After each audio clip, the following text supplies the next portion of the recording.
Dawn broke over the base of Mount Mitchell, a thin mist clinging to the trees like gauze.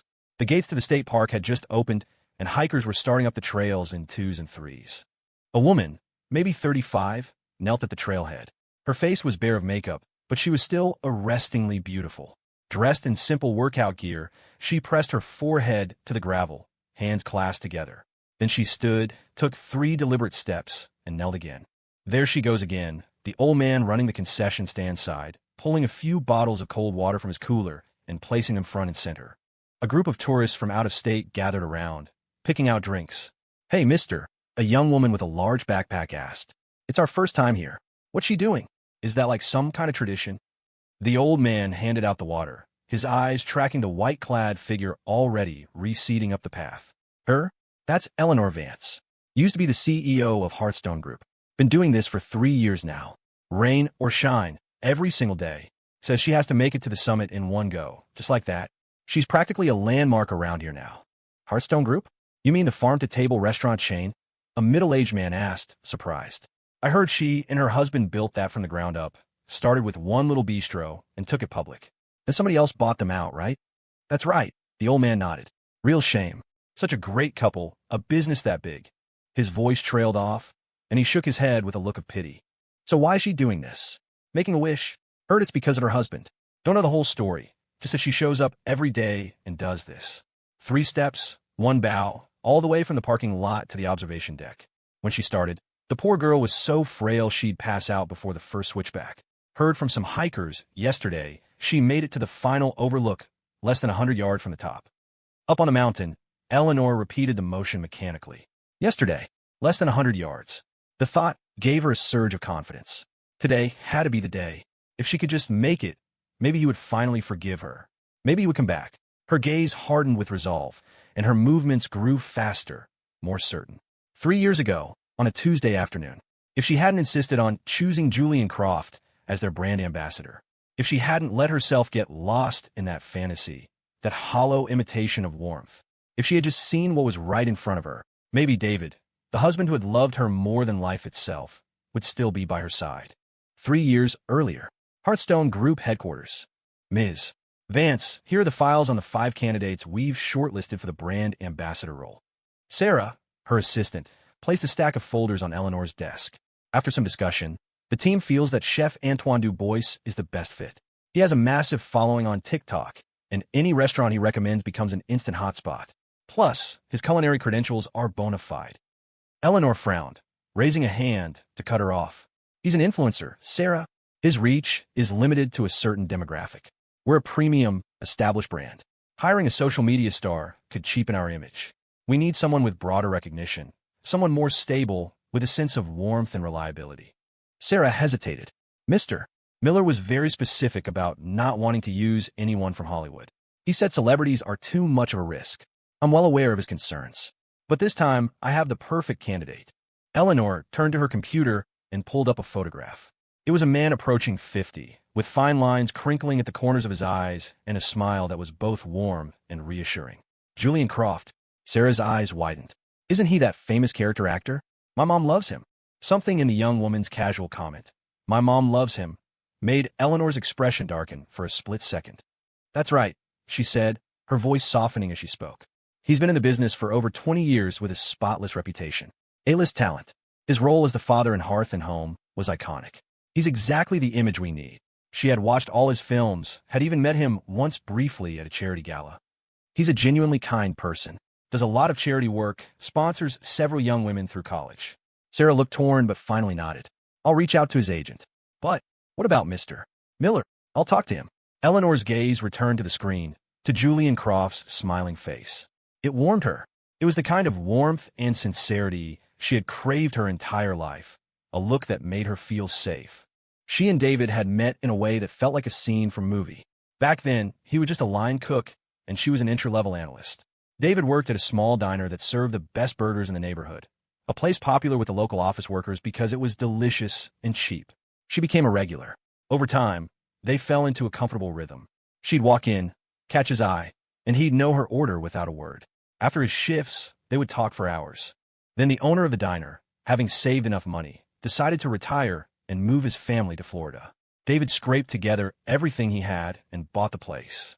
The next time Eleanor came in, she gave him their usual nod and found a booth. When the server brought her food, she stared. Instead of the usual plate, this was a massive platter. The burger was a towering creation of double patties, artisanal cheese, bacon, avocado, and a glistening brioche bun, surrounded by a mountain of truffle fries. I didn't, Eleanor stammered. The server smiled at her confusion. It's on the house. The new boss's orders. Eleanor was even more baffled. She'd never even spoken to the old owner. Why would he buy her such an extravagant meal? Feeling it would be rude to send it back, she muttered a quiet curse at David for the awkwardness and dug in. It was, without a doubt, the best burger she had ever eaten. She finished every last bite. Still, she couldn't accept a free meal from a stranger. She went to the register. I need to pay for my meal, please. David, sitting on the stool behind the counter, looked up. A brilliant smile spread across his face. That was the smile Eleanor loved, the one that felt like coming home. Didn't the server tell you? It was on me. I don't even know the owner. I'm not taking a handout. I can afford it, she said, pulling out her phone to use Apple Pay. And what about me? Do you know me? David asked, grinning. Don't be an idiot, she said, then paused. Wait, what are you doing back here? This is the owner's spot. I am the owner. Where else would I be? And that burger was my treat. He explained the situation, and Eleanor was thrilled for him, congratulating him warmly, but still insisting on paying. You're just starting out. You need every dollar. When you're rolling in it, you can treat me. David refused to take her money. Tell you what, you help me out with something, and we'll call it even. What kind of help? I need a cashier, and I promise you, the pay is better than what you're making now. She laughed and agreed. That one yes turned into 15 years. Together, they transformed that single diner into the Hearthstone Group, a nationwide chain with over 300 locations. They had been through everything. David was the genius in the kitchen, mastering recipes and supply chains. Eleanor was the visionary, building the brand and conquering the market. They were a perfect team, the ultimate power couple to the outside world, and an inseparable, loving pair to those who knew them. But as the company grew, their lives became a whirlwind of separate business trips and late nights. They spent more time apart than together.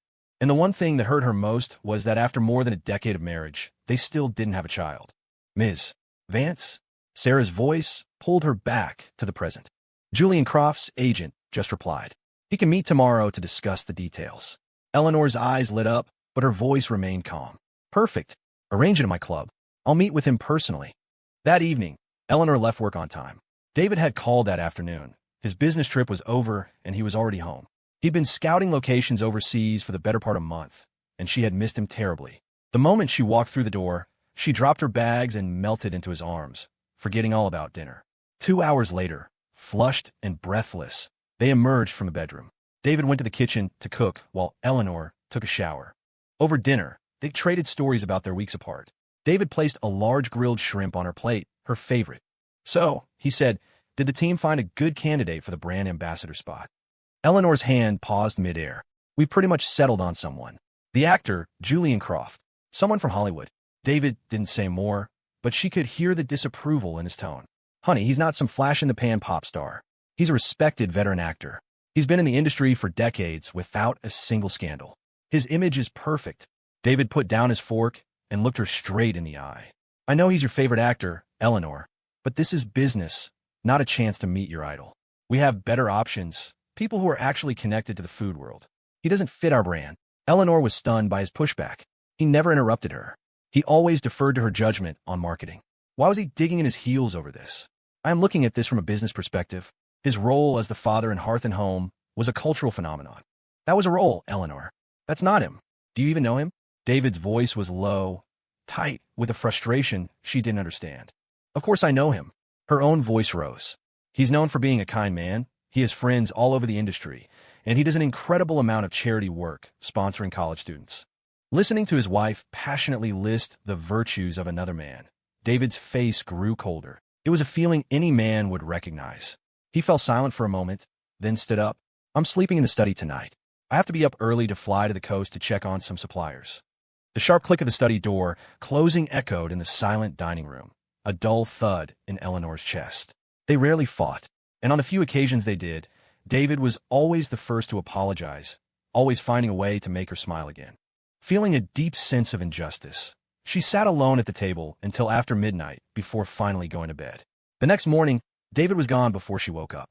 Eleanor, on the other hand, took extra care with her appearance before heading to her club to meet Julian Croft.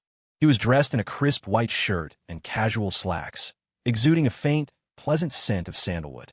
He looked approachable and down-to-earth. They exchanged pleasantries and sat down. Once a waiter had poured their tea, Eleanor dismissed him with a nod. "Mr. Croft, you look even younger in person," Eleanor said, and she meant it. They had met once before at a charity auction. They hadn't spoken, but she had been impressed by his gracious demeanor. Haha, that's just movie magic. The makeup artists always try to make me look more distinguished for my roles. In reality, I'm not much older than you are, Ms. Vance. He said it with a smile, but the few silver strands at his temples told a different story. My agent was telling me about the history of Hearthstone, he said, his voice a warm, rich baritone that was incredibly easy to listen to. Your story with your husband is very moving, truly inspiring. Eleanor waved a dismissive hand. Oh, we just got lucky. Julian smiled and shook his head. Luck has a way of finding people who are prepared. I have a great deal of admiration for strong, independent women like you. His gaze was direct and gentle, and Eleanor felt herself relax. They discussed the potential partnership, their favorite foods, and, eventually, the conversation drifted to their personal lives. I've been divorced for years, he confessed. The nature of my work means I'm always away. I wanted her to have an easier life, to be a stay-at-home wife, but she... He trailed off, the corners of his eyes suddenly glistening. His voice caught. Eleanor quickly passed him a napkin. She was the one who didn't know how to appreciate what she had. The best revenge is living well. Julian gently patted her hand. I'm over it, really. It's just that sometimes. I guess I'm just an old romantic at heart. His touch sent a blush creeping up her neck. She quickly withdrew her hand, reaching for her teacup to hide her awkwardness. Julian, seeming not to notice, smoothly transitioned back to the details of the endorsement deal. When they parted, Julian insisted on walking her to her car. As he held the door, he said suddenly, Ms. Vance, forgive me for being forward, but you look tired. No matter how busy you are, you have to take care of yourself. The simple words of concern struck a chord deep inside her. David said similar things to her dozens of times a day, and she barely registered them anymore. But hearing it from Julian, she felt a lump form in her throat. She forced a smile. Thank you for your concern. Julian pulled a small, embroidered sachet from his pocket. I mix these myself. It's a blend of calming herbs. Just put it by your pillow. It helps with sleep. Please, don't think it's too strange.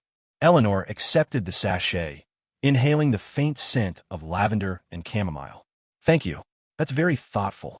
On the drive home, Eleanor clutched the small sachet, a strange, fluttery feeling stirring in her chest. That night, she placed it on her nightstand and, for the first time in weeks, slept soundly. Over the next month, Julian Croft became a quiet but constant presence in her life. A perfectly brewed iced tea delivered to the set of a photo shoot. A morning text message warning of a cold front moving in. A funny video from his day shared via WhatsApp. Eleanor found herself looking forward to their interactions, scrolling through his messages during lulls in her workday. Tonight, David was coming home again. He'd sent a text saying he might be late, but that he had a gift for her. Eleanor was giddy with anticipation. She left work early, tidied up the apartment, cooked his favorite meal, and took a long bath. Then she waited, staring at the table laden with all of David's favorite dishes. She smiled to herself. She wondered which he'd be more hungry for, the meal or her. In the past, whenever he came back from a long trip, they would barely make it past the front door.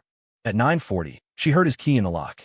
David walked in, saw his stunning wife waiting for him in a silk nightgown, and immediately forgot about food. He dropped his briefcase, swept her into his arms, and carried her toward the bedroom. You animal, she laughed. At least take a shower first. Shower at the airport. I'm perfectly clean, he growled, his desire palpable. He laid her gently on the bed, but as he leaned down to kiss her, a scent filled his nostrils, one that made him instantly uncomfortable. He sniffed the air. Eleanor, misinterpreting his reaction, blushed. I knew you liked papaya, she purred. I use my new. Achoo, achoo, achoo. David exploded in a series of violent sneezes. It's not papaya, he gasped, rubbing his nose. It's lavender. You know I'm allergic to lavender. His eyes scanned the room and landed on the small sachet next to her pillow. He reached for it, but Eleanor snatched it away. Her expression was a little tense, but she kept her voice soft. Oh, David, I'm so sorry. I completely forgot about your allergies. I've been having trouble sleeping, so someone gave me this. I'll put it away right now. Before he could say another word, she was out of the room with the sachet. David was still sneezing. He was severely allergic to certain flowers, a fact Eleanor knew better than anyone. It was why there were never, ever flowers in their home, not even ones he wasn't allergic to. How could she have forgotten something so obvious? He had a creeping feeling that something was wrong. Lately, his wife had seemed distant. When he was away, she used to call him half a dozen times a day. Now, he was the one always calling her, and she would cut him short, citing work. And she would never, under any circumstances, have brought something with flowers into their bedroom. But tonight, she hadn't thrown it out. She had said she would put it away. Just then, Eleanor's phone, lying on the nightstand, lit up with a notification. On instinct, David picked it up. A text message. Rain tomorrow. Stay warm, my favorite CEO. It was followed by a heart emoji. David felt a cold dread wash over him. He started scrolling up. There are no explicit declarations, no overtly sexual messages, but the endless stream of mutual concern, inside jokes, and late-night check-ins was a knife to his gut. He scrolled and scrolled, the chat history seeming endless. So this was why she never had time to talk. She was too busy exchanging pleasantries with another man. His blood pressure rose with every message he read, a hot pressure building behind his eyes. Just as he felt he was about to explode, Eleanor walked back into the room. Darling, I showered again. The scent is all gone. Now, where were we? She moved toward him, ready to press her body against his. David shoved the phone in her face. The moment she saw the screen, Eleanor's face went pale. She snatched the phone from his hand and, with trembling fingers, blocked Julian's number right in front of him. David, listen to me. It's not what you think. We were just talking about work. He's an older guy. He's just chatty. It's all just harmless well wishes, and I only replied a few times. There's nothing going on. If it bothers you, look, he's blocked. It's done. Seeing the guilt in her eyes, David felt his certainty harden. Replied a few times? I scrolled for 10 minutes and only got it 2 nights ago. And blocking him doesn't mean anything. You could just unblock him tomorrow. You say there's nothing going on, but if that were true, you wouldn't look so damn guilty. David, where are you going? I swear it was nothing. We just talked. We've never even held hands. She reached for him, but he recoiled as if from a flame. Don't touch me, he spat. You make me sick. Eleanor froze, staring at him in disbelief. She had never heard such venom in his voice. I haven't done anything. Why would you say that? It was just a few messages. Is that such a crime? You're on a road half the year, and I'm here, faithful to you. What more do you want? Hearing the word faithful was like a punch to the gut. A humorless, ragged laugh escaped him. Who do you think I'm out there working for? It's for us. For this family. You think because you haven't slept with him, you're faithful? Let me ask you this, Eleanor. Did you have feelings for him? Does a decent man text another man's wife in the middle of the night, telling her to stay warm? The question stopped her cold. She was actually considering it. Seeing her silence, David knew everything he needed to know. You fell for him, Eleanor. It's over. Do you really think there's a difference between a little bit of cheating and a lot? Cheating? That's a horrible thing to say. A few friendly messages between colleagues is not cheating. You just got home. I don't want to fight. Can't we please just finish what we started?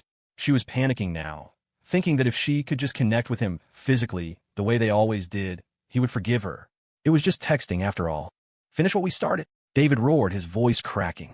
How the hell am I supposed to be in the mood for that now? He stormed out of the bedroom and slammed the door to the guest room behind him. Eleanor banged on the door until her fists were sore, pleading with him late into the night, but he never answered. The next morning, the sound of the door opening woke her.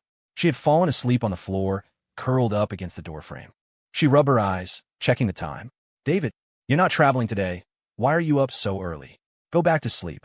I'll have Maria start on breakfast. Maria was their live-in housekeeper, who always stayed at her own place when David was home to give them privacy. Don't bother. I'm not hungry, he said, his voice cold and flat. I have something I need to take care of today. Without another glance at her, he walked out of the apartment. He spent the morning making calls. By noon, he was sitting across from Silas, the most ruthless and effective private investigator in the country, a man known for unearthing secrets the rich and powerful would kill to keep buried. I want to know if Julian Croft has any skeletons in his closet, David said, skipping the pleasantries. Silas pushed his glasses up his nose. Julian Croft from Hearth and Home. That's the one. Not much there, Silas said dismissively. He's got a squeaky clean reputation. Polite to everyone, famous for his philanthropy, sponsors a bunch of students. Check the students he sponsors. Look, guys like him, the ones with no scandals, they're a waste of time. We tail them for weeks and get nothing. Ping. A notification on Silas's phone. Wire transfer received. $150,000. Silas glanced at it. And besides, while he's well known, he doesn't have a rabid fan base. Digging up dirt on some young pop star is much more valuable. Ping. Another notification. Wire transfer received. $150,000. Silas swallowed hard. The thing is, what was I saying? You could just give me the money back. I'll find someone else. What I was saying, Silas said, suddenly animated, is that if a guy with a reputation like his falls, it'll be a massive story. It'll shake people's perception of him. It's a huge scoop. We'll take the case. He stood up quickly, as if afraid David would change his mind. As he turned to leave, he added, just sit tight. There's no story I can't get. Money, as they say, makes the world go round. And fast. A few days later, David received a text from Silas. Just an emoji of a hand making the OK sign. Moments later, a courier arrived with a thick manila envelope. Inside his apartment, David opened it and began to read. He wasn't prepared for what he found. The man who presented himself as a saint was, in private, a monster. His much-publicized scholarship program was a hunting ground. He only sponsored beautiful, vulnerable college girls. Some he paid, others he promised career help. He got them all in his bed. The file was filled with high-definition, explicit photos and videos. There were at least a dozen different women. At the bottom of the pile was a separate, white folder with a single name typed on the label, Eleanor Vance. He had called Silas back 2 days ago and added her to the list, needing to know for sure if she had physically cheated. He held his breath and slowly opened it. The photos inside showed Eleanor and Julian at business lunches, laughing on set, looking friendly, intimate even, but there was no concrete evidence of a physical affair.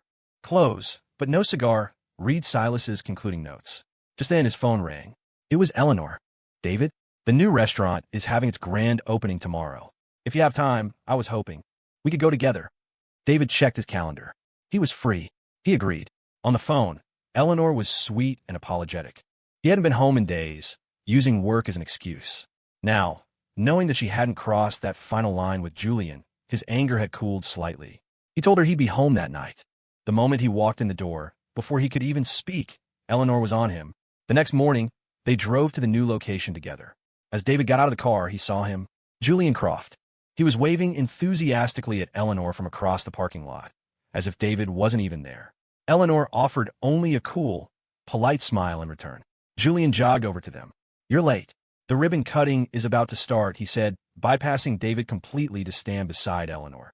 I overslept, Eleanor replied, a faint blush on her cheeks. She had kept David up until the early hours of the morning, and his lower back was still aching. How many times do I have to tell you to get more rest? I swear, if I don't remind you every day, you'll work yourself to death.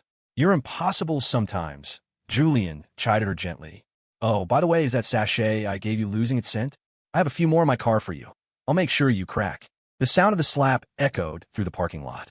The force of it sent Julian staggering back, losing his balance and tumbling to the asphalt. He looked up at David in stunned disbelief, one hand clutching his reddening cheek. You hit me. After decades in Hollywood, being treated with nothing but respect and admiration, he couldn't process it. Being publicly slapped was a profound humiliation. Hit you? I'm going to kill you. David lunged, raining down a flurry of punches and kicks. Eleanor tried to pull him off, but he was too strong. Spotting cases of beer stacked by the service entrance, David grabbed 2 bottles and brought them down hard. Crash! Glass shattered everywhere. A warm liquid streamed down Julian's face. David, are you insane? You're going to kill him. Eleanor screamed, finally managing to haul him back. Get out of here now. I'll handle this. I'll pay him off. Make sure he doesn't call the police. No way. I'm calling the cops. He's going to jail for this. Julian sputtered, struggling to his feet and stumbling toward them. I'm pressing charges. I've never been so insulted in my life. You son of a bitch. David raised his fist again, and Julian flinched, scrambling to hide behind Eleanor. He peeked out from behind her shoulder. Go on, I dare you. I'm calling them right now. Enough. Eleanor snatched his phone. This was a misunderstanding. We'll talk about this later. There are too many people here. Don't make a scene. She had acted fast, having security cordon off the area the moment the fight broke out. Onlookers knew there had been a brawl, but not who was involved. A misunderstanding? Eleanor, my head is spinning. I probably have a concussion. If I call the police, he's looking at serious assault charges. Just as Eleanor was about to reply, David tossed a photograph at Julian's feet. You should take a good look at that before you decide whether or not to call the cops. Julian scoffed. I don't care if that's a direct order from the president. You know what? Maybe we don't need to get the police involved. He had picked up the photo. The words died in his throat. Eleanor's jaw dropped, but she was also relieved. This saved her a world of trouble. Julian, let me take you to the hospital. You're bleeding a lot. Seeing the blood matting his hair, she panicked. Forgetting the grand opening, forgetting her husband standing right there, she grabbed Julian's arm to lead him to her car, terrified he might die if he didn't get immediate medical attention. It's okay. Eleanor, don't worry, he said, leaning on her. I'll be fine. I have that good luck charm you gave me. See? You said it would protect me. And you were right. Before Eleanor could stop him, he reached into his shirt collar and pulled out a small, silver object on a chain. It was a St. Christopher medal. David had seen it before. David's eyes were fixed on the silver medal. A raw, primal fury ignited within him, turning his vision red. He slowly raised a trembling hand and pointed at it. You gave that to him? Yeah. Julian chimed in, oblivious. The other day on set, we were doing a wire stunt, and Eleanor said it was dangerous and insisted I wear it for protection. Shut up, David roared. He took a step toward Eleanor, whose face had gone as white as a sheet. I want to hear it from you. The wind was really strong that day, she stammered, her eyes glued to the ground. She couldn't look at him. Her mind was a complete blank. And we were on a tight schedule. We couldn't postpone the shoot. The footage was for a launch event the next day. I was worried something might happen. I was thinking of the company. It was an excuse so flimsy it wouldn't have fooled a child. And what about the stunt doubles? The ones who tested the rig for him? Did you give them a medal too? Eleanor bit her lip, silent, as fat tears began to roll down her cheeks. You of all people should know what that medal means. David's voice was hollow broken. My knees still ache every time a storm rolls in. I still have the scars. I nearly died on that mountain for you. And you gave it away. He felt a cold wetness on his own face and realized he was crying. Eleanor, he said, his voice void of all emotion. I want a divorce. Her head snapped up, her eyes wide with disbelief. The tears stopped, forgotten. She shook her head frantically. No, I won't. Punish me however you want. Do anything to me, but I will not sign any papers. She whirled around and lunged at Julian. You did this on purpose. I just let you borrow it. You said you had another dangerous scene, and you'd give it back. Get it back to me now. Eleanor, calm down. I was going to after the next shoot, I promise. Hey, don't pull so hard. Snap. The chain broke. The metal fell to the ground in 2 pieces. Eleanor collapsed onto the pavement, her body racked with gut-wrenching sobs. David glanced at the broken pieces, then at the 2 of them, and turned and walked away. This time, he was well and truly done. In the weeks that followed, David had a lawyer draw up the divorce papers. He signed them and had them sent to Eleanor. She tore every copy to shreds.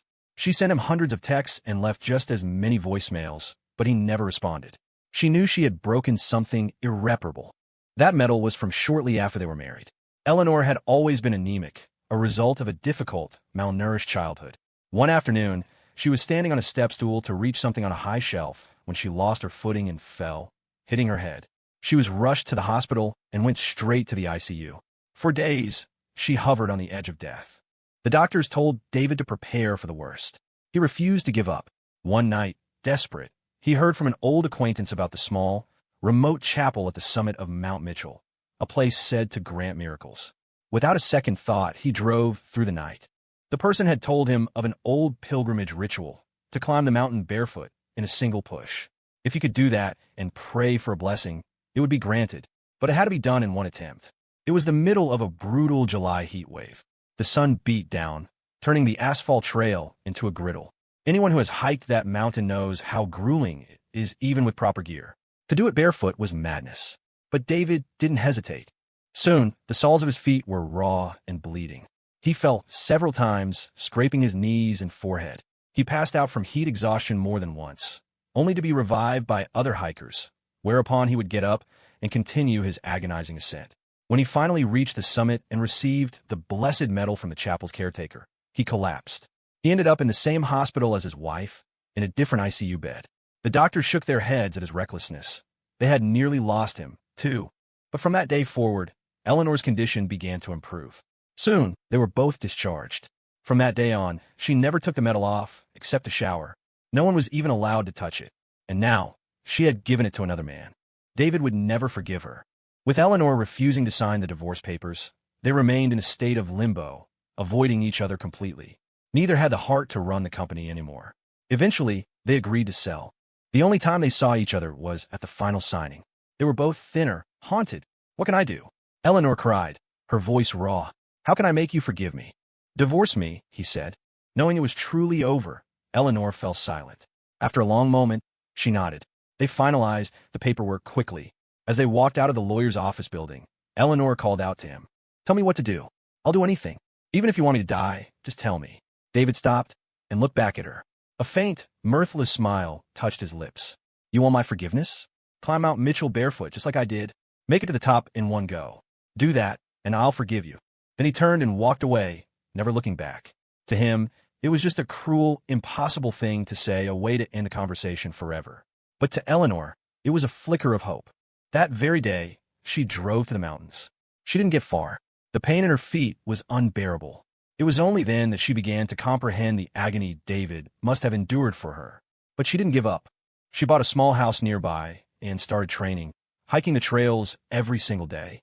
At first, she'd have to be carried back down by park rangers or fellow hikers. One day, scrolling through the news on her phone, she saw a headline about Julian Croft. He had been exposed. The stories of his abuse, backed by photos and videos, were everywhere. His films and shows were pulled from streaming services, and his career was obliterated. Hounded by creditors and the families of his victims, he went into hiding. Eventually, he was found. The official story was that he was taken to a remote location by people he owed money to, and after a month of torture, he was put in a weighted sack and thrown into a lake. The details came out when his captors were eventually arrested for other crimes. When Eleanor read the report, a wild, unhinged laugh escaped her lips. The laughter dissolved into sobs. What did it matter if he was dead? It wouldn't bring David back. So she continued her daily pilgrimage, marking her progress like a job. Finally, after 3 long years, she reached the summit. Bruised, bleeding, and exhausted, she got the blessing she sought, a new St. Christopher medal. Ignoring her injuries, she drove through the night, back to the city where she and David had built their life. She pulled up to their old house. Just as she was about to get out, the front door opened. 2 people emerged, David and a woman. The woman had a kind, gentle face, the very picture of a devoted wife and mother. She was holding a small child, and when she looked at David, her eyes shone with pure adoration. David was loaded down with a cooler and a picnic basket. They looked like a family heading out for a day at the park. He was smiling, a genuine, happy smile. She remembered that smile so well. How long had it been since she had seen it directed at her? In the end, she couldn't bring herself to approach them.